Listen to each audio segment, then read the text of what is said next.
नमस्कार दोस्तों, स्वागत है। आज के इस वीडियो में मैं बताऊंगा कि दिल्ली के अंदर किस तरीके से जो एक नई सरकार चल रही है रेखा गुप्ता जी की, ये कैसे कानून बनाती हैं, फिर लोग उससे परेशान होते हैं और फिर ये बाद में कानून वापस ले लेती हैं। तो ये जो व्यवस्था है, इसमें अभी हाल ही में आपने देखा कि दिल्ली सरकार ने कानून बनाया कि जो गाड़ियां 10 या 15 साल पुरानी है उनको पेट्रोल पंप पर पेट्रोल और डीजल नहीं मिलेगा, बल्कि ये गाड़ियां स्क्रैप कर दी जाएंगी, इनको तो खत्म कर दिया जाएगा। इसके चलते आम आदमियों की लाइफ में हड़कंप मचा। लोगों ने अपनी महंगी महंगी गाड़ियां कौड़ियों के भाव बेचना शुरू कर दी और जब इनको लगा कि भाई ये तो आम आदमी, जो मिडिल क्लास, जो इनके फेवर में बोलता था, वही इससे परेशान होने लगा और इनके ऊपर एक सामाजिक कहें, पॉलिटिकल कहें, जब प्रेशर बना अन्य पार्टियों का और पूरे दिल्ली के समाज का, तो इन्होंने तुरंत इस फ्यूल बैन पॉलिसी को वापस ले लिया।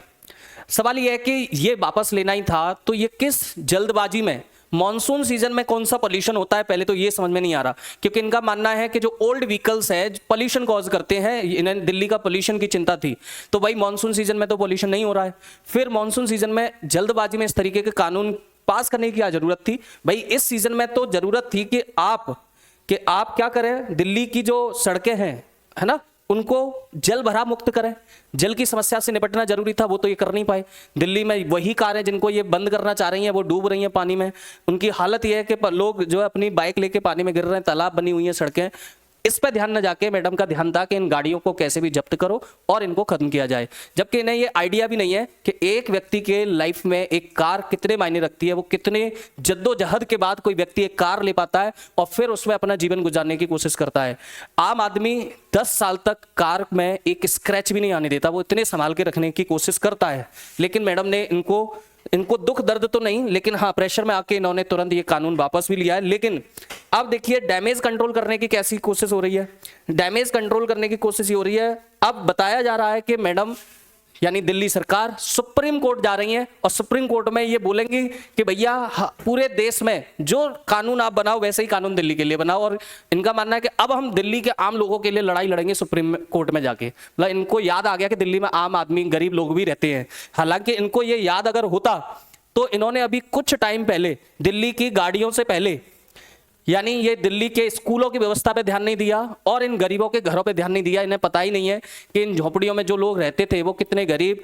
इस मानसून सीजन में आप जब लोग बारिश में अपने घरों में बैठे होते हैं, तब यहाँ कोई तरपाल डाल के यहाँ अपने बच्चों को लेके बैठा होता है, कोई रो रहा होता है। यहाँ झुग्गी झोपड़ी में जो लोग रहते थे ये सारी तोड़ दी गई हैं। जबकि सरकार चुनते समय यही लोग क्या बोलते थे कि दिल्ली के अंदर आप लोगों को कोई समस्या नहीं होगी, हाथ जोड़ के वोट लेने आते थे और कहते थे कि आपका लिविंग स्टैंडर्ड हम अच्छा कर देंगे। अभी पुरानी स्कीमें चल रही हैं, कोई बंद नहीं होगी। लेकिन जैसे ही चुनाव खत्म हुआ, मैडम का 100 दिन का कार्यकाल दुख दर्द भरा ही रहा है आम लोगों के लिए। इनके सरकार के 100 दिन हाल ही में पूरे हुए हैं और इन 100 दिन में ये तस्वीरें आप देख सकते हो कि आपको कहीं से भी ये सुख समृद्धि वाली लगती हो तो आप मुझे कमेंट में बता सकते हो। पहले लोगों के घर तोड़े गए, गरीब लोगों के, तब जो मिडिल क्लास लोग थे वो हंस रहे थे, वो कह रहे थे अच्छा हुआ इन लोगों को यहाँ से खाली करवाया जाए, जगह खाली करवाई जाए। फिर जब इनका नंबर आया, इनके स्कूल की फीस महंगी कर दी गई। जब प्राइवेट स्कूल में पढ़ने वाले लोगों की फीस इतनी बढ़ गई कि ये लोग जो सड़कें पर आके प्रोटेस्ट करने लगे कि भाई ये क्या हुआ, है ना।